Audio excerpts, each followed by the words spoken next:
Thursday night in the big story on 13 News, another night to bundle up in Hampton Roads. Good evening, everyone. Regina has the night off. We have extra crews on standby. I'm one of them. We're hauling out the raincoats to make sure you get the best coverage on Sunday. Called in the FDA on their own, did all they could to stop this bacteria.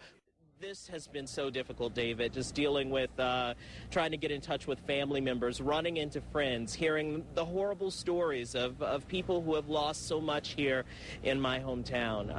Wayne. All right, Jeff, thank you so much. Well, for me, it's lasagna, but I'm sure you got a dish that you make that gets baked on. You just never want to scrub it clean. Well, tonight there's a product that says it can help. 13 News anchor Sandra Parker is here now with tonight's edition of Does It Work? What you got there? We try to tell you why, and we rely on something a little sweet to help us along.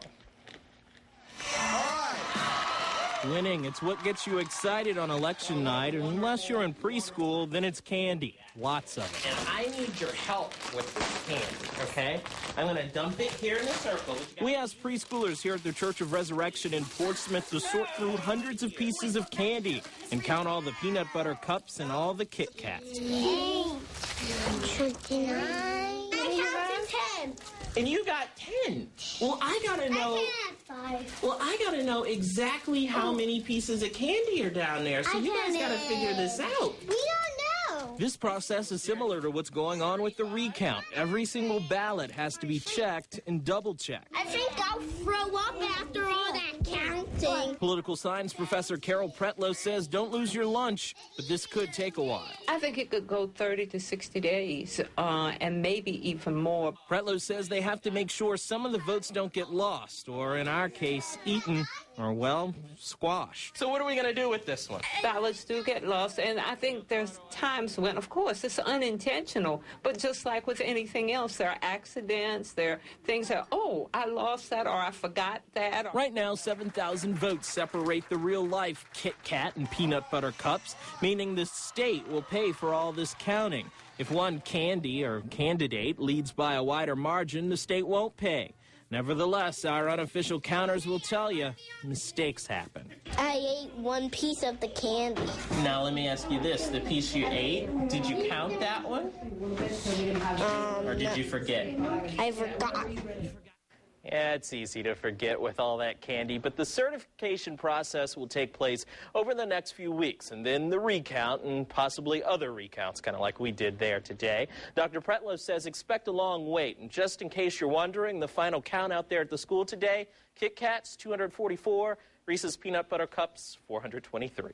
David. Thank you so much. Our live team coverage continues now with a look at all of this. 33 people confirmed dead in this shooting. We want to bring in 13 News reporter Patrick Terpstra. You've been talking to folks here in Hampton Roads. Right, and Hampton police are looking for suspects in a late-night shooting. It happened just before 11 last night on LaSalle Avenue. Police tell us the 29-year-old man was shot several times in the upper chest. He was taken to Riverside Regional Medical Center where he's in stable condition. Please call police if you could help. Talker's legacy continues on the airwaves, but through the voice of his wife. That's right. Today, just a one-week effort, something they're going to continue doing for the next couple of weeks all the way to the end of the years. We may not like it, but they say it's here to keep us safe. Reporting live from Sky 13 tonight, Wayne Carter, 13 News. Well, Janet, let me tell you, it was around noontime today when we saw most of the rain stop. We had a brief shower just a minute ago, and what we're getting right now mostly are the waves. They're really strong. They're really significant. If you think we're the only ones out here taking a look at them, think again. A lot of folks out here at the Avalon Fishing Pier using this break in the rain to check out the storm.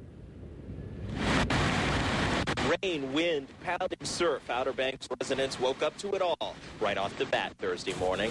But in a matter of minutes, it all changed. At the first break of the action, the Troll family from Central Virginia left their vacation home to check out the storm. And for 2-year-old Lucas to see the ocean for the very first time. And this is quite amazing. What do you think? What's going on out there?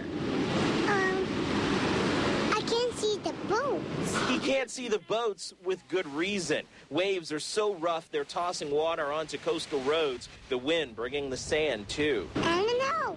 I can't see it. Yes, Lucas, it shuts down the ships as well as shutting down school. Kids were psyched they got a day off school. what more do you want? Debbie Baum's kids don't get many snow days in the Outer Banks, but a storm day is just as good. We were out here on the pier last night leaning into the wind. We really enjoy it. Even the four-legged folks found some fun, but this lab's master saw something bigger in all those waves. I own a deck business, and when this stuff comes up, you know, it washes away the decks and the walkways and all that stuff, so I'm just looking at money right now, actually. In the tough economy, this storm could be the boost contractors like Gary Ellert are looking for. Another northeaster might come, another hurricane might come, who knows? Don't tell them I said that, though. They need to fix it quick. You need the money. Yeah, that's right, I do. And take a look at this. You know, it hasn't been the damage, it's been the waves. And look at all this foam. A lot of the locals say that's what shocked them the most. Look at this stuff. It's really thick, it's really frothy, and that's from just the force of all of those waves. Locals say they haven't seen anything like this in quite some time. That's the latest live in Kill Devil Hills tonight. Wayne Carter. That's Wayne Carter, a reporter for WVEC who met the train and did such a good job cataloging its mishaps, we thought we'd just let it play for a bit. Somewhere north of Richmond, a CSX freight train derailed. The Amtrak sat in freezing rain, started rolling again, but more trouble. The switches on the tracks froze, then wind knocked trees down. The Amtrak's engine hitting them over and over again, till finally the train just stopped. Cones I placed here, from the cones back to this wall, it's about 5 steps. That's 10 feet by 10 feet. According to police, 7 kids were in this space with a running hot water heater. It was in the vestibule areas of the apartments here. Back here in these laundry rooms is where it started. And look up. You can see where all the smoke, the flames, the heat, how it charred this whole building. Our change sounds like this. For the past 10 years, this is how 28-year-old Andre Jones had to play his piano. A disease destroying his corneas. At 18, he started to lose his vision. When I wasn't able to see loved ones, you know, when I buried my mother a few years ago, and I had to get like this close to the casket. Ever since, he's fought to find the right match with no luck. But late one Saturday night, something happened. A car crash on Virginia Beach Boulevard. 2 teens, Tessa Trishant and Allison Kuhnhart, sitting at a traffic light and hit by an alleged drunk driver. A man in the country illegally. While the nation fought over why the immigrant was here, Andre Jones got a call that he would soon gain sight.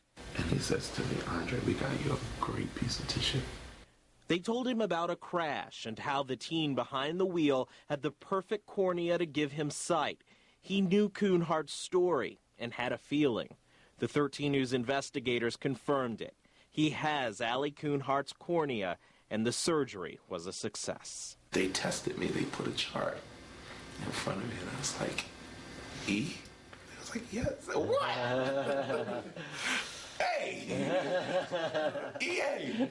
And while all this was going on in Portsmouth, Allie Kuhnhart's father was fighting the pain of losing his baby girl. I still have trouble working a full day. I have trouble getting to sleep. The pain replaced by a little excitement to meet the man who can see thanks to his daughter. Hi, this is David. How are you? Nice to meet you. We sat back and let them talk. Turns out, Andre and Allison shared a lot. This is definitely a bigger match than just the cornea. You know, the fact that she played piano. They listened to the same band, spent time at the ocean. Even Dad and Andre had similarities. Before long, these 2 men who never met were finishing each other's sentences. There's only so much that anybody can do. And once you slow down, it's right there. Yeah. Oh, boom. Now the musician who can finally see without having his nose right up to the keyboard is working on an album to say thanks. Allie Kuhnhart and Tessa Trishant will never be forgotten because they saved my life. Though we just met, I miss you already, and I thank you, Ella.